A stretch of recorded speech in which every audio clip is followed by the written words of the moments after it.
여쭤보고 싶은 게 근저당이 설정되어 있는 집의 전세보증금은 임대인들이 일반 시세보다 좀 더 저렴하게 내놓나요? 본계약서가 아니더라도 가계약서를 가져와라 이렇게 얘기를 드리는 경우가 네네. 많아요. 가심사를 받아야 네. 돼서. 이 가계약서라는 게 법적으로 나중에 문제가 됐을 때 효력이 있나요?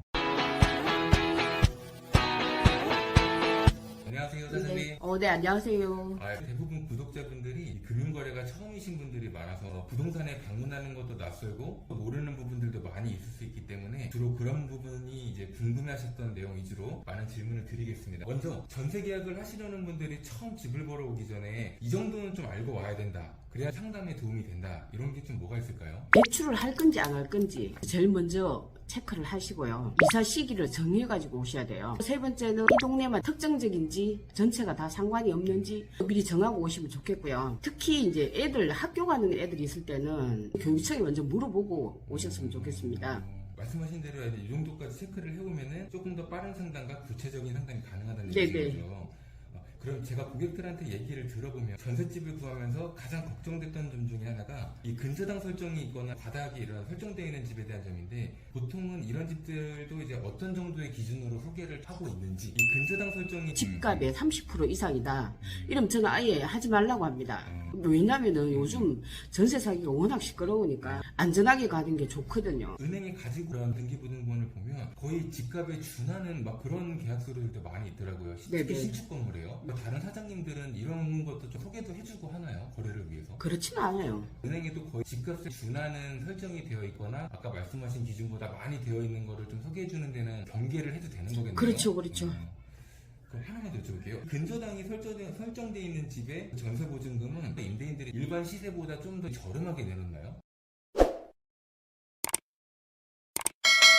네, 1억 미만이다. 이러면 아예 시세랑 똑같을 때도 있고요. 아니면 2천에서 3천 정도 저렴하게 나오고 1억에서 2억 정도 된다. 그때는 보통 뭐 3천에서 5천 정도 저렴하게 나오긴 합니다. 그러면은 연장선상의 질문인데, 이 전세대출을 할 때 이 보증서를 발행하는 기간 중에서는 근저당권 설정 대응이 있어도 이 대출보증서가 발행해주는 기간도 있거든요. 네. 이게 은행 실무자 판단에 따라서 될 수도 안 될 수도 있는 상황이 많아서 네. 이런 물건을 갖고 와서 왜 안 되냐고 따지는 경우도 많아요. 근데 이런 부분에 대해서는 어떻게 생각하실까요? 저는요, 아예 이게 보증보험이 가입 안 되는 데는 그만큼 위험한 거니까 하지 말라고 해요. 그 말씀하신 그런 반환보증보험 같은 것도 가입이 가능한 집인지 아닌지까지도 혹시 선별해 주시나요? 현장에서는 사실 그것까지 선별은 어려워요. 그걸 가입을 해주십니까 하고 물으면 임대인들 거절합니다. 임대사업자다 이러면 무조건 이제 가입을 하게 돼 있으니까 그 사람들은 제가 체크를 합니다. 네, 그러면 전셋집을 알아보면서 대출이 필요한 손님이 있으면은 부동산에서 소개해 주기도 하나요? 네, 본인들이 원할 경우에는 소개를 해드리고요. 제가 소개해드릴까요 하고 묻지는 않습니다. 실제로 실무에서 처음 오시는 분들한테는 대출 가부 여부를 알고 싶으면은 계약서를 갖고 와라 이렇게 말씀드리긴 하거든요.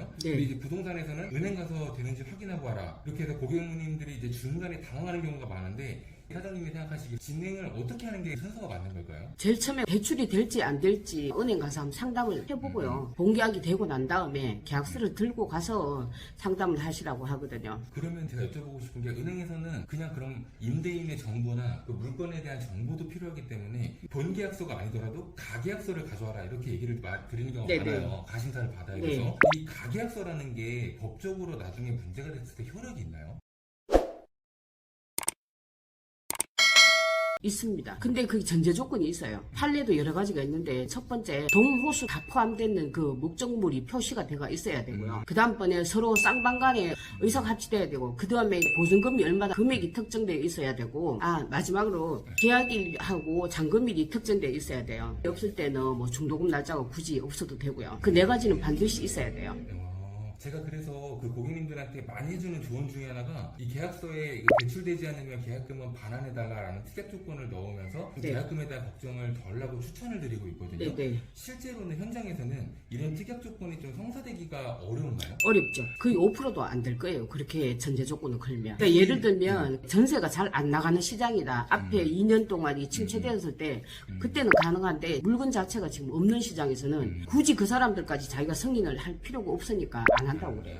그 시장의 상황에 따라 다른 그렇죠, 얘기죠. 그러면은 방금 제가 여쭤본 그 특약사항 중에 네. 이런 대출 관련된 점 말고도 좀 여기 고객님들이나 임차인분들이 알면 도움이 될 만한 문구나 사례들이 있을까요? 아직도 이 특약 전문분들은 많던데요. 본 시설물 상태에서 계약이다. 그거 절대 적으시면 안 돼요. 그 남의 집을 보면서 사진을 촬영하고 가계약을 하는 게 아니기 때문에 본 시설물 상태는 서로 다툼의 여지가 많아요. 그냥 눈으로 대충 보고 계약을 한단 말이에요. 그래서 그 문구는 절대 작성하시면 안 돼요. 그 다음에 수리 의무자를 누구한테 할 건지, 예를 들면 정착물은 임대인이, 비정착물은 임차인이 이렇게 특정을 지으셔야 돼요. 그리고 가끔씩 보면은 이 대출 내는데 협조를 안 해주시는 분들도 있어요. 그것도 반드시 특약에다 넣어야 됩니다. 그냥 대출 이렇게 하시면 안 되고요. 그 대출 상품이 특정되어 있어야 돼요. 중소기업 무슨 대출이다. 이게 특정되어 있어야지 판례에서는 인정을 해주고요. 그게 아니고 그냥 대출에 내가 동의하기로 한다. 대출이 안 될 때 어떻게 하기로 한다. 그건 아무 효력이 없습니다. 그렇구나.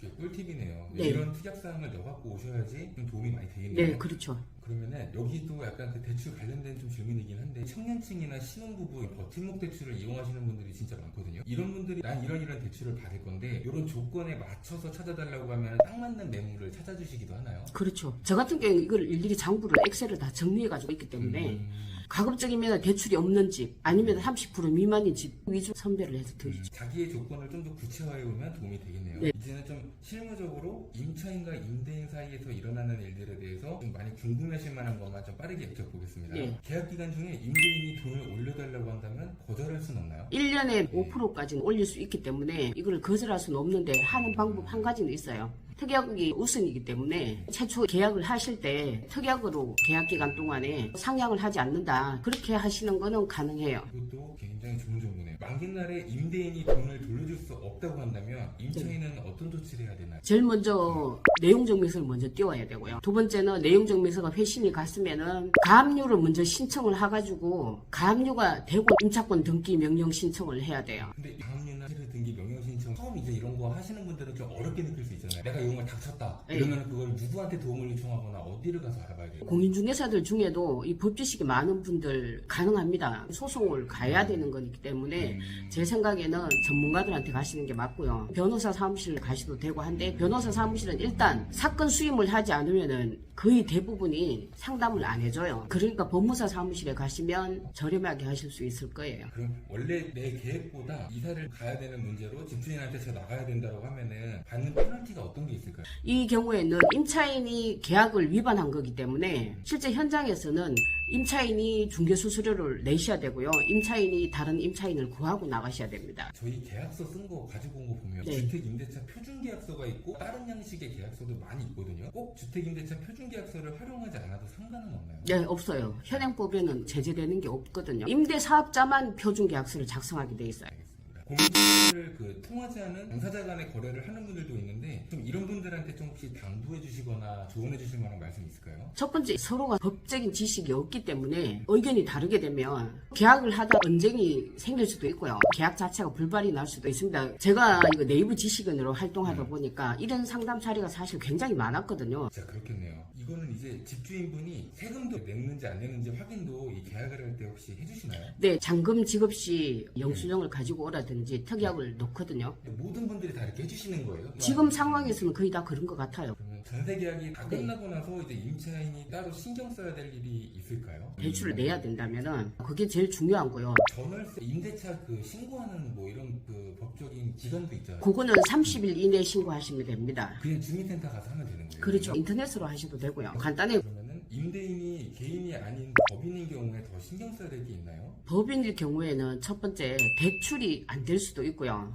두 번째는 보증보험 가입이 안 돼요. 그럼 계약 연장 시점에 연락이 언제까지 안 오면 자동적으로 임차인 입장에서는 이거 똑같은 조건으로 연장되는구나 라고 생각하면 될까요? 쌍방이 계약 만료 예정일에서 거꾸로 2개월에서 6개월이거든요. 그때까지 서로가 통보를 해야 되는데 임차인 입장에서는 가격이 만약 하락하는 경우에면 먼저 통보를 해야 되고요. 전세 가격이 상승 중이거나 하면은 굳이 통보할 필요 없습니다. 꼭 가만히 계시면은 계약갱신 청구권 한번 사용하실 수 있거든요. 그러니까 2년 살 수 있는 걸 4년을 살 수 있게 되는 거죠. 가만히 계시면 될 것 같습니다. 쉴 새 없이 지금 제가 질문을 드렸는데 네. 마지막으로 대표님이 계약을 앞두거나 알아보고 계신 구독자분들한테 혹시 해주고 싶은 말씀이 있을까요? 제가 이거 신축 빌라에 대해서 사건 처리 한번 한 게 있었는데요. 신축 다가구다든지 빌라일 경우에 대출액이 많습니다. 그 집 전체에 대한 그 보증금까지 다 합쳐가지고 시세가 어느 정도 되는지 짚어보시고 들어가셔야 돼요. 마지막까지 좋은 정보와 말씀 너무 감사합니다.